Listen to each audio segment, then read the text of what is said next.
যখন ডাকে তখন পাই, সে আমাদের রফিক ভাই। এই পর্যায়ে আপনাদের সামনে বক্তব্য নিয়ে আসছেন, সে সকাল থেকে শুরু করে এ পর্যন্ত যিনি 7টি পথসভা করেছেন, শুধু বিএনপি সরকার অঙ্গ সংগঠনের সাথে দেখা করেছেন, কবর জিয়ারত করেছেন।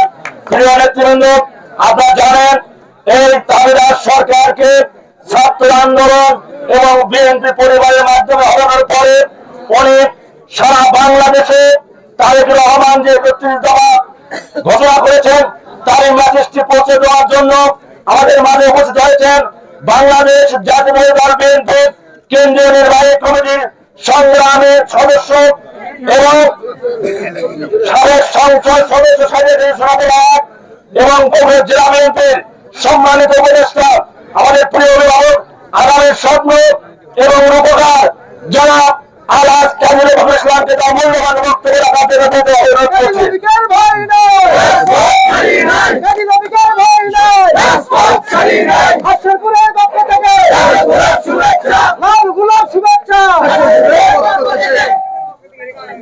বিসমিল্লাহির রহমানির রহিম। আমার হাটসাহেব ইউনিয়নের সর্বস্তরের নেতৃবৃন্দ, আমার অভিভাবকবৃন্দ, আমার শ্রদ্ধেয় মুরব্বীবৃন্দ, সবাইকে আমার সালাম, আসসালামু আলাইকুম। আমার নেত্রী, শহীদদের দল আর নেতা কর্মীরা এক উপরে আল্লাহকে বিশ্বাস করে আর জনগণকে বিশ্বাস করে, কারণ জনগণের উপর করে তারা ভোট দিবে আর উপরে আল্লাহর উপর বিশ্বাস করে যে আমার মরতে হবে। কাজেই আমরা আপনাদের এমপি ছিলাম, সাবেক এমপি, আমি ভোট নিয়ে আপনাদের এমপি হয়েছি। এই ভোটের জন্য আপনাদের অনেকেই আপনারা মার খেতেন বিভিন্ন জায়গায়। আমার 2001 সালে, 2006 সালে আগে এই 5 বছরে এমন কোনো বাড়ি নেই সেখানে আমি যাই নাই। সব বাড়ি বাড়ি গিয়েছি আপনাদের কাছে। আমি চেষ্টা করেছি নিজেকে আপনাদের কাছে একটা আত্মার আত্মীয় সম্পর্ক স্থাপন করার জন্য। সেই সম্পর্কের কারণে আজকে 17 বছরেও আপনারা আমাকে ভুলে যান নাই। আমি এই পাকুল্লাতে দেখলাম যে কয়েক হাজার লোক মানে মন্ত্রমুগ্ধের মতো স্তব্ধ হয়ে থাকলো আমার বক্তৃতা যখন শুনলাম, আমি দিলাম। আমার খুব ভালো লাগলো। কারণ হলো কি, আমি গতকাল রাত্রি বললাম যে আমি এখানে আশরাফ ভাই টেকানির সাবেক চেয়ারম্যান, উনি অসুস্থ, তাকে দেখতে যাব।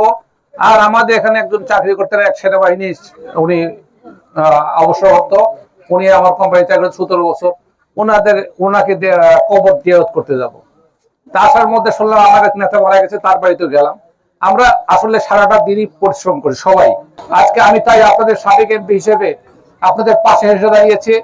সকল স্তরে যারা আমাদের বিভিন্নভাবে নিগৃহীত হয়েছেন, দলে স্থান পান নাই, সবাইকে নিয়ে ঐক্যবদ্ধভাবে আমি জনাব তারেক রহমান, আমাদের ভারপ্রাপ্ত চেয়ারম্যান, তিনি যে ডাক দিয়েছেন যে ঐক্যবদ্ধ হতে হবে অপশক্তির বিরুদ্ধে, সকল ষড়যন্ত্রকারীর বিরুদ্ধে। আজকে তিনি 31 দফা প্রণয়ন করেছেন। 17 বছরের দুঃশাসনে সকল রাষ্ট্রের সকল অবকাঠামো ধ্বংস করেছে।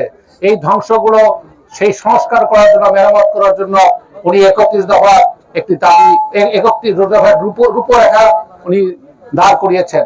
31 দফার মধ্যে আজকে এবং আগামী দিনে কেউ যেন ভোট চুরি না করতে পারে, কেউ যেন রাষ্ট্রের পয়সা লুট করতে না পারে, যাদেরকে ভোট দিবেন তারা যেন দুর্নীতি করে তাদের বিচার করতে হতে পারে। আগামী দিনে সকল কিছু যেন একটা নির্দিষ্ট ছকের মধ্যে, সারা বিশ্বে তো বিভিন্ন দেশ আছে, বাংলাদেশের মতো ইচ্ছে করলে বাদ দিলাম, ইচ্ছে করলে রাখলাম, এক হাসিনার কথায় সবকিছু হবে, এটা দেশ চলতে পারে না। দেশ চলতে গেলে সকলকে নিয়ে দেশ চালাতে হয়। আমরা যখন এমপি ছিলাম আপনাদের সবাইকে নিয়ে আমরা চালার চেষ্টা করছি, সবার কাছে গেছি, সবার কথা শুনছি এবং সবার কথা শুনে আমরা কাজ করেছি। আজকে এই যে নদী শাসন করেছি, আমি দেখেন যে এই তিতপল থেকে এই মথুরা পর্যন্ত 7 কিলোমিটার রাস্তা মাত্র 130 কোটি টাকা দিয়ে আমি সেনাবাহিনীতে কাজ করছি। আপনারা দেখছেন আমার তো কোনো মানুষ 1 ইঞ্চি জায়গা তো কোথাও ভাঙে নেই। মানুষের মধ্যে দরদ থাকতে হয়, ভালোবাসা থাকতে হয়। এই ভালোবাসা দরদ যদি না থাকে সে তো সেই কাজ করতে পারবে না। মানুষের ভালোবাসাটাই হলো আমাদের সবচেয়ে বড় সম্পদ।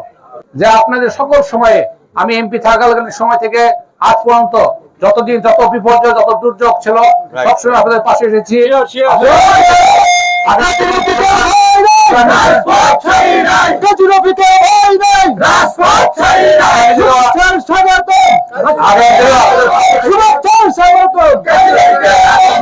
আগামী দিনে আপনাদের পাশে থেকে সকল প্রকার সমস্যা, সকল প্রকার আপনাদের অভিযোগ, এগুলো আমরা দেখব। পাশে থেকে আপনাদের ছেলে সন্তানের মতো কাজ করব, ভাইয়ের মতো কাজ করব, মুরব্বীর মতো কাজ করব। আপনাদের একটা সাম্য এবং মানবিক এই সারিয়াকান্দি গড়ে তুলবো, সোনাতলা গড়ে তুলবো। এই সারিয়াকান্দি সোনাতলা নিয়ে আমরা যেন গর্ব করতে পারি। এই সোনাতলা সারিয়াকান্দি এই বগুড়ার মধ্যে শুধু নয়, বাংলাদেশের মধ্যে একটি অন্যতম একটা সংসদীয় আসন, যেখানে আমাদের কোনো চুরি হয় না, সেখানে অন্যায় হয় না, দুর্নীতি হয় না। এই জিনিসগুলো আমরা করতে চাই। আমাদের বয়স হয়েছে, আপনারা যদি সবাই সহযোগিতা করেন, ইনশাল্লাহ আমরা পেরে উঠবো।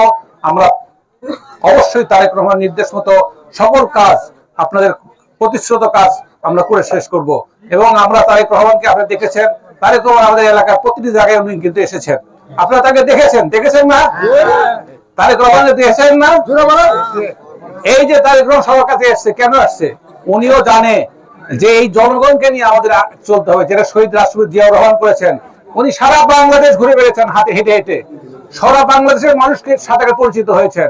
একটি মাত্র কারণে, বাংলাদেশ জিয়াউর রহমান যখন মারা যান, কোটি কোটি মানুষ ঢাকার রাজপথে নেমে গিয়েছিলেন। তাকে জানা যায়, মানুষকে জায়গা তো সারা ঢাকা হয়ে গেছিল জানাজার শহর। আজকে সেই শহীদ জিয়ার দলে আমরা গর্ববোধ করি, কারণ আমরা জানি জনগণ আপনাদের সাহায্য সহযোগিতা নিয়ে আমাদের দল পরিচালিত হবে। আপনাদের সাহায্য সহযোগিতা নিয়েই আমরা আমাদের বিজয় সুনিশ্চিত করব। আমাদের আগামী দিনের নির্বাচনে সকল প্রকার অপশক্তির বিরুদ্ধে আমরা প্রতিরোধ গড়ে তুলে আপনাদের সাথে করে নিয়ে ঐক্যবদ্ধভাবে আমাদের তারেক রহমানের নির্দেশ মতো আমরা বিএনপির যে কোনো প্রার্থী তাকে তারেক রহমান তাকে যাকে দিবে তাকে আমরা বিপুল ভোটের মাধ্যমে বিজয়ী করে আমরা একটি এমপি উপহার দেব, এই প্রত্যাশা এবং আশা রেখে। এবং আজকে রাত্রে, অনেক রাত্রে, আপনার বিকাল থেকে আপনারা আমার জন্য বসে থাকছেন, এই জন্য আপনাদের সবাইকে মুরব্বীদের আমি ধন্যবাদ জানাই। এবং আপনাদের আবারও আশ্বস্ত করতে চাই, আপনাদের পাশে থেকে ইনশাআল্লাহ আগামী দিনে সুন্দর একটি সারিয়াকান্দি সোনাতলা গড়ে তুলবো, এই প্রত্যাশা ব্যক্ত করে সবাইকে ধন্যবাদ জানিয়ে বক্তব্য শেষ করলাম। খোদা হাফেজ। বাংলাদেশ জিন্দাবাদ। শহীদ জিয়া অমর হোক। বেগম খালেদা জিন্দাবাদ। তারুণ্যের অহংকার তারেক রহমান জিন্দাবাদ।